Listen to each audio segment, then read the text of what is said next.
Here's one that has probably never been heard. Years ago, I worked for a suburban police department, fairly small but average size for my state. Many people suspect that these smaller towns generate revenue off ticket citations, and that is generally true. My boss, the chief, was in his heyday a go-getter, loved writing tickets, and therefore here's one that has probably never been heard. Years ago, I worked for a suburban police department, fairly small but average size for my state. Many people suspect that these smaller towns generate revenue off ticket citations, and that is generally true. My boss, the chief, was in his heyday a go-getter, loved writing tickets, and therefore expected us to follow suit. I was a patrol supervisor, a sergeant, so I was expected to set the standard for the others to follow. 1 month, I've been called in and counseled about my low. Other words, I wasn't writing enough tickets.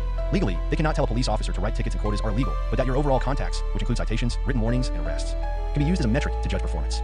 Mine were low, typically 20-ish tickets and warnings in an agency where most were writing 70 to 150 tickets a month.